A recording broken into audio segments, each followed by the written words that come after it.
Fl-isem tal-Missier u tal-Iben u tal-Ispirtu Santu. Amen. Il-paċi ma'kom. Qegħdin nagħmlu l-festa tal-eżaltazzjoni tas-salib imqaddes u nixtieq nirringrazzja lill Patrijiet Franġiskani Minuri u lill-Arċikonfraternita tas-Salib imqaddes talli laqgħuna f'dan il-maqdes tant għażiż quddiem din iġbija tant għażiża tal-Kurċifiss ta' Ġiesu kif aħna nafuh, opra sabiħa ta' Innoċenzo ta' Petralija tal-1642.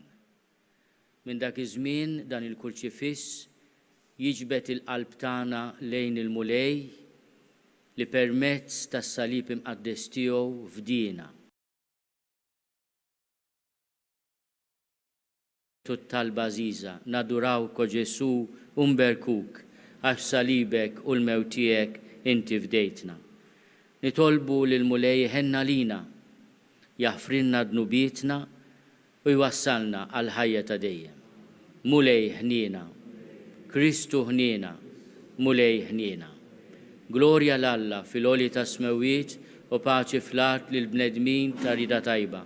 Infaħruk, inberkuk, nadurawk, natuk ġie, irrodulek ħajr għal glorja kbira tiegħek. Mulej Alla Sultan tas-sema, Alla Missier li tista' kollox, mulej Eben waħdini Ġesu Kristu, mulej Alla ħaruf talla bin il-Missier.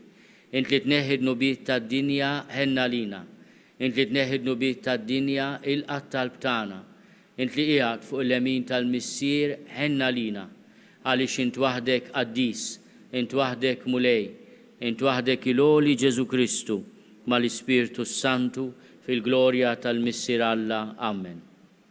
Nitolbu. U Alla intrit li ibnek il-waħdini juhu l-mewt tas-salib biex jisalva lil-bniedem. Għamel kif għarafna il-misteru tiegħu fuq l-art hekk jistoqilna niksbu fis-sema il-frott tal-fidwa li tana ibnek Ġesu Kristu Sidna li hu Alla u miegħek jgħixu jsaltan flimkien mal-Ispirtu Santu għal dejjem ta' dejjem.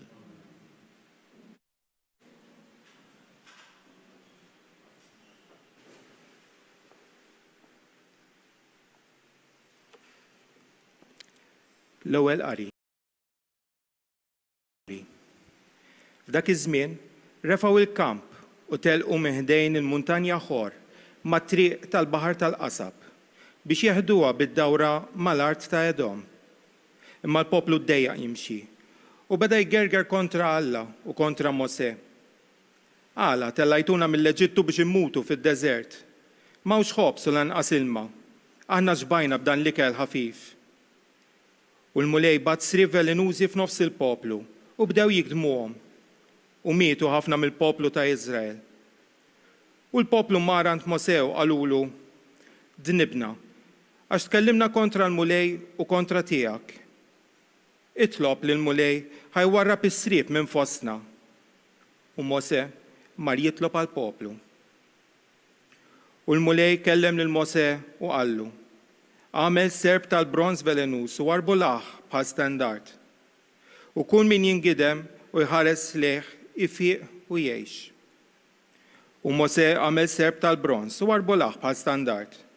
U ġara li kull min jikdmu s-serb kien ħares lejn is-serb tal-bronz u kien ifiq u jgħix. Il-kelma tal-mulej. Roddu ħajr lill-Alla. Sam responsorjali ngħidu flimkien tinsewx l-mejjed kbar ta' Alla. Tinsewx l-mejjed kbar ta' Alla. Poplu tiegħi għatu widen għal-liġi tiegħi. Iftħu innejkom għal-klim fommi. Niftaħ fommi biex inxandar klim il-erf. Nitkellem fuq ħwejjeġ moħbija mill-qedem. Flimkien tinsewx l-mejjed kbar ta' Alla. Kienu jfittxuh meta kien jeqridhom. Kienu jindmu u jfittxu l-Alla bil-ħerqa. Kienu jiftakru li Alla l-blata tagħhom, Alla l-għoli il-feddej tagħhom, flimkien tinsewx l-mejjed kbar ta' Alla.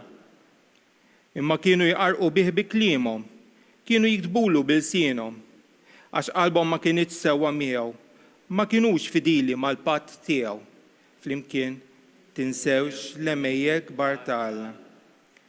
Iżda hu kien iħen u jaħfrilhom iħtija, ma kienx jasal biex jeqridhom. Ħafna drami kien iżomm il-korla, ma kienx jixelqiltu kollha flimkien. Tinsewx l-emejjek kbar ta' Alla. It-tieni lezzjoni. Qari mit-tieni ittra ta' San Pawl Apostlu lil Filippin. Ġesu Kristu li kellu n-natura ta' Alla ma qadx ifittex tiegħu li hu daqs Alla. Iżda xejjen lilu nnifsu billi n-natura tal-sir sar jiġbaħ lil bnedmin u der minn barra bħala bniedem. ċekken lilu nnifsu billi jobda sal-mewt, anzi sal-mewt tas-salib. Għalhekk Alla ollih sa smewiet u żejnu bl-isem li hu fuq kull isem biex fl-isem ta' Ġesu, fis-sema, fl-art u f'qiegħ l-art, iħlejjaq kollha jinżlu warkubtejhom u kull is-sin jistqar Ġesu Kristu u l-mulej għal glorja ta' Alla l-Missier. Il-kelma tal-mulej.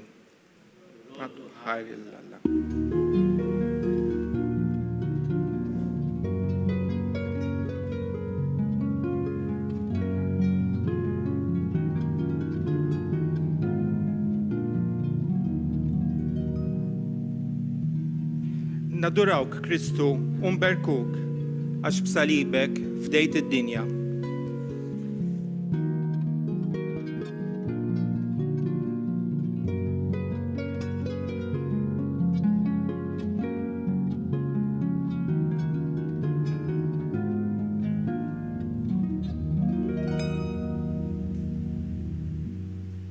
Il-mulej ma'kom. Qari mill-Evanġelju skont San Ġwan. F'dak iż-żmien Ġesu qal lin Nikodemu: ħadd ma tela s-sema li f'bin il-bniedem li niżel mis-sema. U kif Mosè refa' s-serf fid-deżert, hekk jeħtieġ li jkun merfuħ bin il-bniedem biex kull min jemmen fih ikollu l-ħajja ta' dejjem. Għax Alla hekk ħabb lid-dinja li ta' lill-Ibnu l-waħdini biex kull min jemmen fih ma jintilefx iżda jkollu l-ħajja ta' dejjem. Għax Alla ma bax lill-Ibnu fid-dinja biex jagħmel ħaq mid-dinja, imma biex id-dinja ssalva permezz tiegħu. Il-kelma tal-mulej.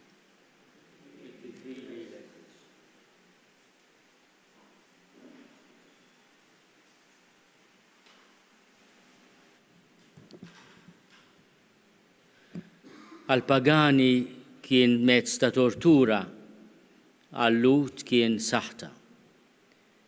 Is-salib għalina li nemnu f'Ġesu huwa sinjal ta' fidwa u ta' glorja.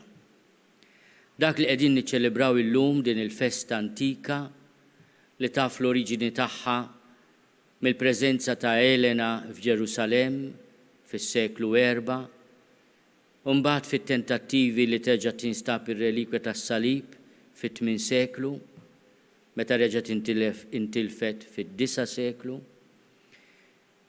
huma fatti storiċi imma jesprimu wkoll fidi li tibqa' dejjem. Aħna nfakru is-salib imqaddes tal-mulej, niċċelebraw ukoll il-qawwa tas-salib imqaddes. Qawwa fuq il-ħażen, fuq il-mart. Kif Mosè olla iġbija ta' serpent tal-borns fid-deżert u kull min ħares lejh fih, hekk il-Missier fil-ħnina tiegħu refa' lill-Ibnu fuq is-salib bħala sinjal ta' fejqan għalina. Dan iż-żmien ta' pandemija meta aħna għandna bżonn il-ħarsien mill-mart u l-fejqan tal-ġisem, ejjew nitolbu wkoll għall-fejqan tar-ruħ. L-opra straordinarja ta' innoċenza ta' Petralija toħloq kontrast bejn il-karnaġġjon safi, ċar, pur tal-imallem u dmija li ġarrabnielu aħna bil-kefrija u bil-nubit tagħna. U refa fuqu il-martana. Ħa fuqu is-swat li kellu jkun is-swat tagħna. Refana u ħelisna. Jew niftakru f'tant nies li madwar id-dinja isofru il-persekuzzjoni. Tant nies li qegħdin fuq is-sodda tal-Mart u dawk li jieħdu ħsiebhom. Il-Mulej Ġesu meta rid jurina kif għandna nkunu dixxipli għalilna dak li jiġħad lilu nnifsu kuljum jerfa salibu u jimxi warajja dak hu d-dixxiplu tiegħi. Ejjew nitolbu l-grazzja li aħna ma nibżgħux mill-ħlas li hemm bżonn inħallsu biex inkunu dixxipli tal-Mulej. Għax kienu li stmel kull konfużjoni, kull umiljazzjoni biex isalvana minn fuq is-salib. U jifhem minn xiex kellu jgħaddi araq l-araq tad-demm. It-talba tiegħu lill-missier kienet li jekk jista' jkun jgħaddi minnu dan il-kalċi. Imma mhux kif irrid jien, imma kif trid int.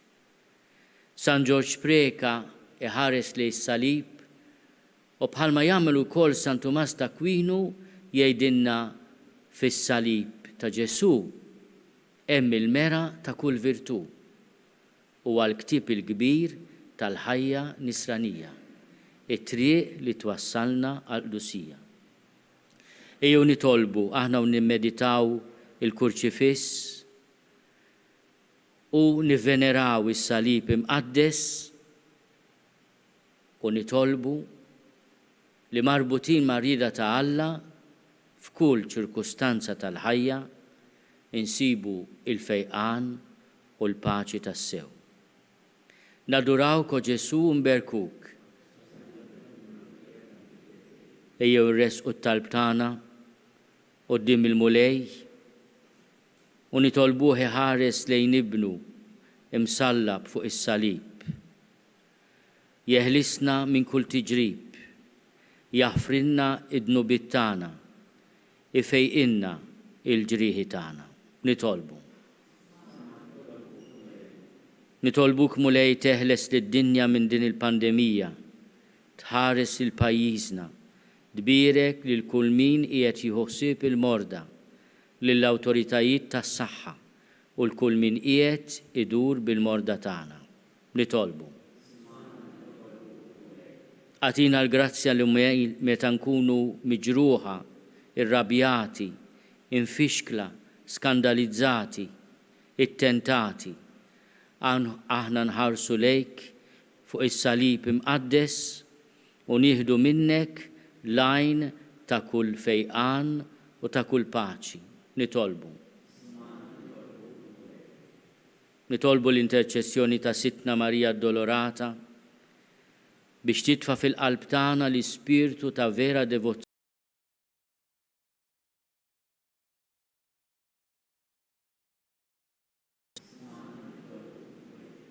Nitolbu Mulej għal-ħutna li raqdu ir-raqda tas-sliem dawn l-aħħar sigħat u f'dawn l-aħħar ġranet biex int Mulej tagħtihom il-mistrieħ ta' dejjem.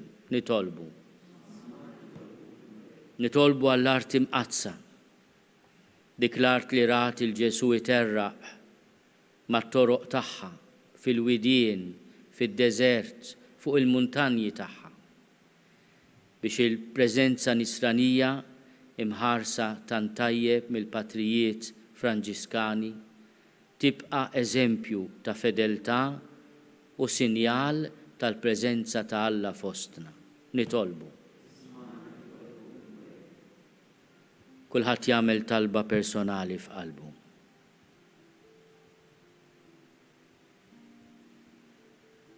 Għal-merti tal-pjagi mqazza tiegħek Mulej Ġesu, għatina spiritu ta' fejqan fir-ruħ u fil-ġisem, int li tgħixu s-saltan għal dejjem ta' dejjem.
Tolbu ħuti biex is-sagrifiċċju tiegħi u tagħkom ikun joġob lill-Alla l-Missier li jista' kollox.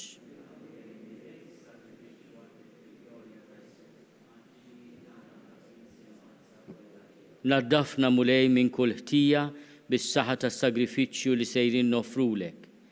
Bih neħħad nubiet tad-dinja fuq is-salib ibnek Ġesu Kristu Sidna li għaxu jisaltan għal dejjem ta' dejjem. Il-mulej ma'kom. Nerfgħu lubna l-fuq. Niżoħar lill-mulej Alla tagħna. Sewwa u xieraq tas-sew mulej missier qaddis Alla ta' dejjem li tista' kollox. Tajjeb u taġid tas-salvazzjoni tagħna li dejjem u kullimkien inrodulek ħajr. Intrid li s-salvazzjoni tal-bniedem isseħħ fuq il-għowda tas-salib. Biex mnejn nibtet il-mewt toħroġ il-ħajja. U l-għadu li rebaħna minn fuq is-siġra jintrebaħ minn fuq il-għowda tas-salib bi Kristu Sidna. Bih ifaħru l-kobor tiegħek l-anġli iqimuk id-dominazzjonijiet, jitredu quddiemek is-setat. Il-kol ferħana jfaħruk is-smewwiet mas-serafini u l-qawwiet tas-sema. Flimkien ma tagħhom ilqa' nitolbuk it-tifħir tagħna waqt li bil-qima intennulek. Qaddis, qaddis, qaddis, mulej Alla tal-eżerċiti, ismewtu l-art mimlija bil-glorja tiegħek, osanna fl-għoli tas-smewwiet, imbirek minn ġej f'isem il-mulej, osanna fl-għoli tas-smewwiet. Qaddis tas-sew int mulej, inti lajn ta' kull dusija, qaddes għalhekk nitolbuk dawn l-offerti bil-barka tal-Ispirtu tiegħek biex isiru għalina il-ġisem u d-dem ta' Sidna Ġesu Kristu. Li meta kien se jingħata biex minn rajħibati, ħal ħobs, ratti l-ħajr, qasam, tali d-disċipli tiegħu u qal, ħudu u kulu l-koll minn dan, għax dan huwa ġismi li jingħata għalikom.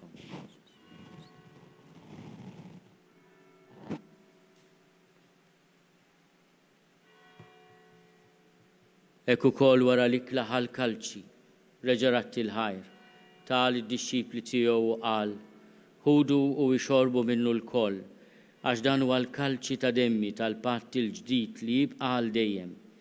Id-dem li jxerret għalikom u għal-bnedmin kollha l-maħfra ta' dnubiet għamlu dan tifkira tiegħi.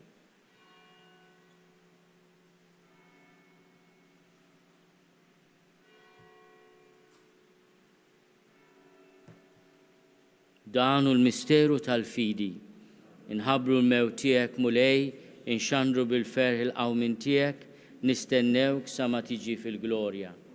Għalhekk aħna u nagħmlu dan tifkira tal-mewt u l-qawmin ta' Sidna Ġesu Kristu. Nofrulek mulej il-ħobs tal-ħajja u l-kalċi tas-salvazzjoni. U rodulek ħajra xoġbok tilqana un quddiemek biex naqluk. U mit-ċokontana nitolbu li l-Ispirtu Santu jaqadna f'ġisem wieħed lilna li nieħdu sem il-ġisem u d-dem ta' Kristu. Ftakar mulej fil-Knisja tiegħek imxerda mad-dinja kollha. Wettaqa fl-imħabba fl-imkien mal-Papa Franġisku. Miegħi għaddej tiegħek mingħajr ma jistoqli. Mal-Isqof Joseph li qed jgħinni, mal-Isqof Anton u mal-Ministri tiegħek kollha. Ftakar ukoll f'ħutna li raqdu bit-tama tal-qawmien, ftakar fil-mejtin kollha. Daħalhom qudiemek fid-dawl tas-seb tiegħek. Ħenna lina l-koll nitolbuk, għati lilna wkoll il-wirt tal-ħajja ta' dejjem, flimkien mal-Veġni Mqazzom Malla Marija, mal-Arus tagħha San Ġusepp, mal-Apostli u l-Qaddisin kollha li jgħixu fil-ħbiberija tiegħek sa mill-bidu tad-dinja.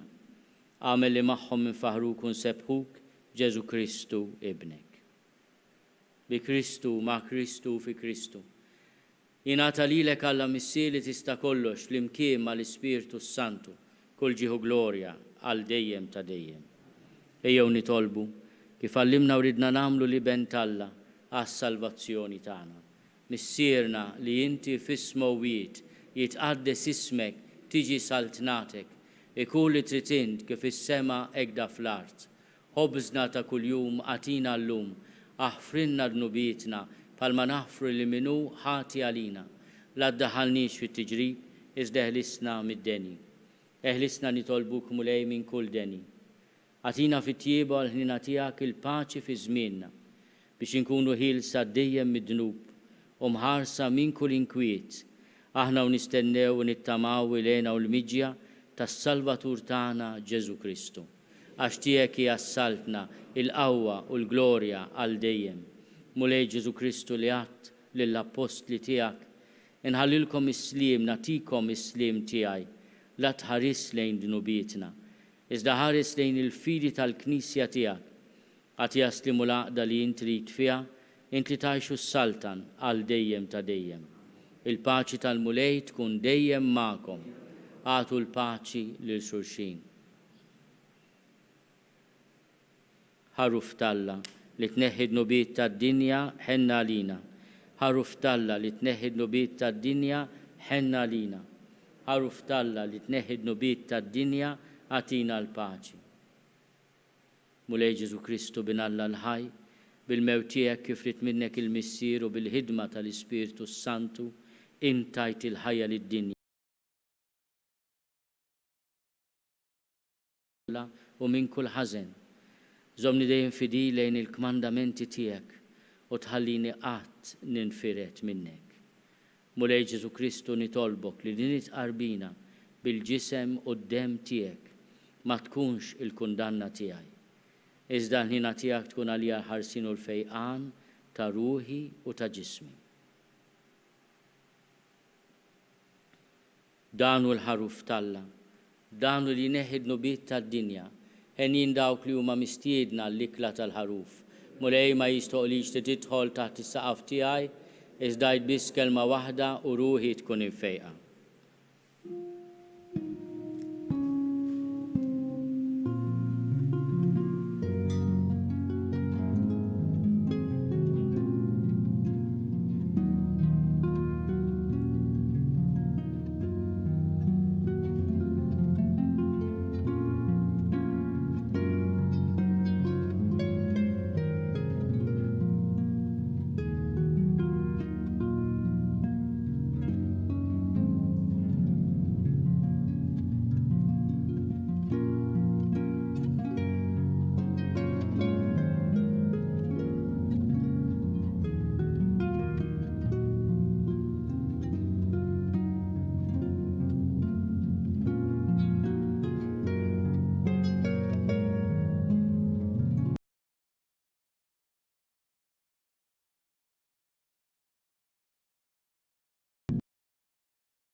Nitolbu flimkien billi segwu miegħi talba sabiħa ta' San Franġisk. O Alla l-aktaroli u glorjus, dawwa li dlamijiet ta' qalbi, sawwaq fija fidi retta, tama ċerta u mħabba perfetta. Atini l-inħoss u nara flilek biex namel ir-rieda vera u mqazza tiegħek. Amen. Nitolbu.